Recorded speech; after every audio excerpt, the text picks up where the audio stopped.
Bonjour et bienvenue dans les 4V, Rima Hassan. Bonjour. Vous êtes, je le rappelle, numéro 7 sur la liste LFI aux Européennes du 9 juin, position potentiellement éligible. Mais demain, vous serez aussi convoqué par la police, comme Mathilde Panot, la chef du groupe LFI à l'Assemblée, entendue librement pour des faits d'apologie publique d'un acte de terrorisme commis au moyen d'un service de communication au public en ligne.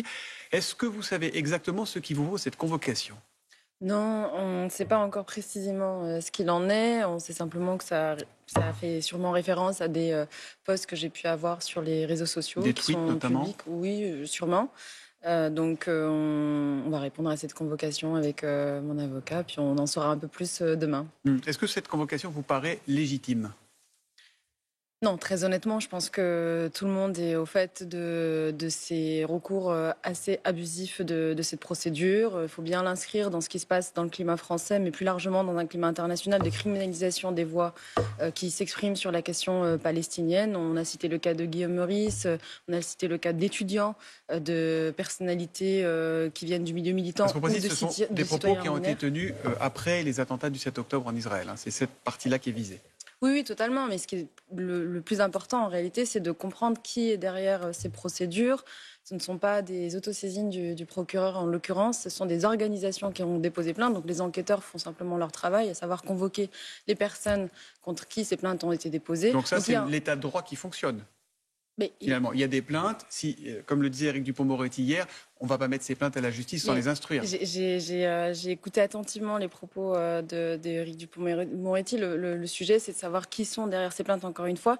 Si on avait eu des organisations pro-régime russe, proches du régime russe, qui se prennent en photo avec Vladimir Poutine, qui pointent ou qui pourchassent les voix qui dénoncent ce que fait le régime russe et qui déposent plainte contre des citoyens pour leur militantisme, je pense que tout le monde serait indigné. Donc là, la logique, c'est aussi de dénoncer les soutiens inconditionnels d'Israël qui, je pense très sincèrement, pourchassent les voix qui s'expriment sur la question palestinienne. Et à l'inverse, ce qu'il nous faut, c'est défendre nos libertés fondamentales et notamment notre liberté d'expression. En janvier, vous avez répondu vrai à l'affirmation suivante. Le Hamas mène une action légitime. Est-ce que ces attaques du 7 octobre étaient légitimes, selon vous ? Non, alors vous faites bien de reformuler la question, puisque la question ne portait pas sur les attaques du 7 octobre. Je me suis exprimée à plusieurs reprises sur ce sujet. Il faut bien distinguer, la langue que je parle, c'est celle du droit international. Donc le droit international, il faut bien distinguer la légitimité pour des groupes armés à opérer dans un contexte pour une lutte d'autodétermination, donc ce que prévoient notamment les résolutions des Nations Unies. Mais moi, ma question, elle est simple, c'est est-ce que les attentats du 7 octobre étaient légitimes ? Et justement, je suis en train de finir mon déroulé. Donc, il faut bien distinguer la légitimité pour un groupe armé à opérer. Si vous voulez, c'est la règle dans un contexte de lutte pour l'autodétermination, du caractère légal ou illégal, de son mode opératoire et des attaques qu'il mène. Et ce que j'ai juste titre précisé, c'est que ces attaques, bien entendu, ne peuvent pas être ni justifiées ni légitimées et qu'elles relèvent au contraire de crimes de guerre, voire de crimes contre l'humanité. Ça sera le travail que devra faire les juridictions internationales. Vous faites partie, Rima Hassan, des élus et membres de LFI qui sont venus soutenir vendredi la mobilisation pro-palestinienne de certains étudiants de Sciences Po Paris. Quelques minutes avant, vous aviez appelé à converger vers l'école pour un soulèvement. Oui. Déjà, ce mot de soulèvement, est-ce que vous l'assumez ?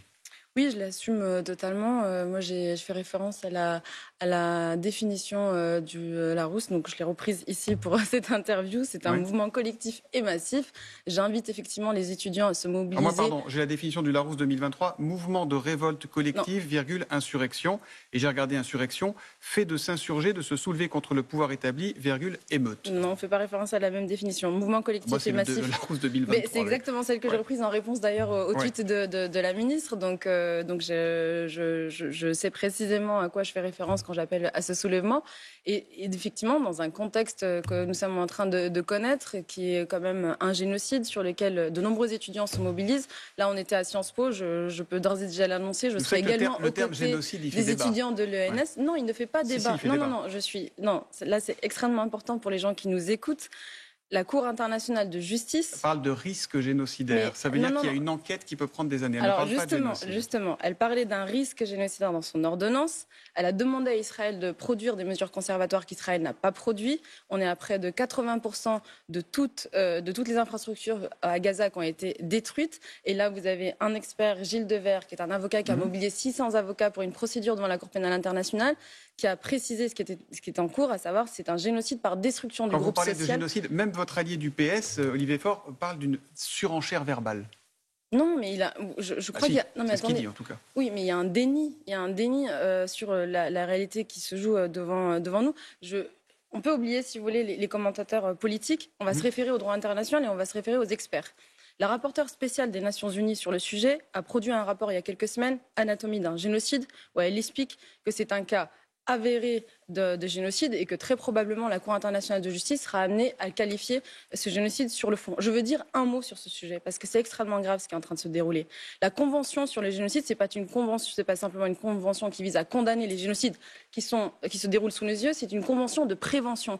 Nous avons tous collectivement un rôle de prévention sur ces génocides et la prévention passe par la dénonciation de tous les actes génocidaires. Si on revient à Sciences Po, qu'est-ce que vous répondez à ceux qui, comme la ministre de l'Enseignement supérieur, Sylvie Retailleau, dénoncent un jeu dangereux uniquement à des fins électorales ou qu'on vous reproche d'instrumentaliser la violence? Non, mais je crois que cette ministre, elle est plutôt frustrée de ne pas avoir été invitée par les étudiants à ce rassemblement. La réalité... Je pense que si elle veut y aller, elle peut y aller. Hein.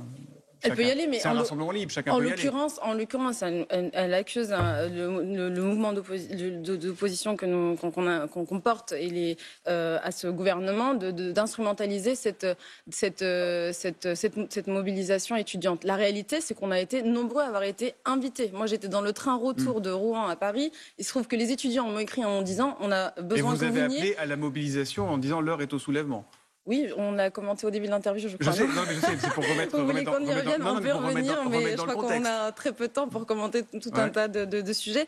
Donc, je veux redire que nous avons été invités par des étudiants, que ces étudiants nous ont eux-mêmes donné la parole. Donc c'est important de le dire, qu'ils nous ont donné la parole pour aussi exprimer notre solidarité à l'endroit de leurs revendications, de leur mobilisation. Et je crois que le sujet de fond, parce que là je crois qu'il y a sûrement des étudiants qui nous regardent, je veux quand même dire ce qu'il en est. Ils avaient 3 revendications très claires lors de cette mobilisation. Ils ont quand même obtenu gain de cause sur deux de leurs revendications. Est-ce que vous n'êtes pas... Non, pardon, je vais quand même mener l'interview, ça ne vous embête pas, mais est-ce que vous n'êtes pas en train d'instrumentaliser le drame vécu par les Palestiniens à des fins électoralistes en France? Et pas du tout. Je suis en train d'insister pour vous parler du fond. Vous voulez pas me laisser parler du fond.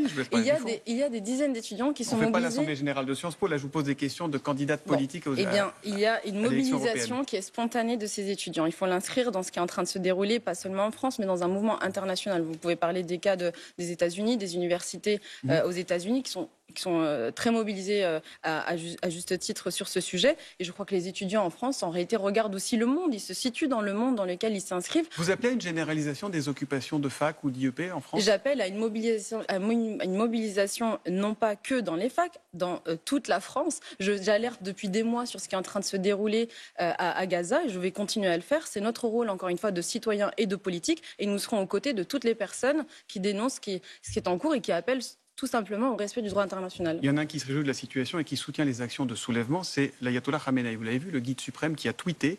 Khamenei qui est un des pires acteurs, pires dictateurs de la planète, qui maltraite sa population en général, qui lapide les femmes et les homosexuels. Comment vous recevez ce soutien? Non mais je n'ai pas vu ce tweet, donc je ne suis absolument pas, en l'occurrence... je ne connais même pas, donc c'est pour vous dire, je ne suis même pas sur les réseaux. Donc, vous ne connaissez pas Khamenei? Non, mais je le connais. Si. Je suis pas quotidiennement ce qu'il poste ou ce qu'il commente en termes d'actualité. Je situe quand même ma parole en tant que citoyenne française en France et en Europe. Donc non, je ne suis pas ce qui peut être commenté en termes d'actualité. Non, j'ai pas de commentaire à faire. Je vais pas commenter, si vous voulez. Vous n'avez pas l'impression là pour le coup d'être vous instrumentalisé par Khamenei, par. Mais absolument pas. Non. Je viens de vous dire que les étudiants se sont mobilisés depuis des semaines. Ils nous ont appelés à se joindre à eux. Nous avons simplement, en l'occurrence, s'agissant de mon cas, j'ai simplement répondu à cet appel des étudiants. Je suis à leur côté, et tout comme on est aux côtés de toutes les organisations qui dénoncent ce qui est en cours à Gaza. Il nous reste assez peu de temps. Est-ce que vous remettez en cause l'existence même d'Israël ou pas? Parmi les slogans, on entend beaucoup le slogan du fleuve à la mer.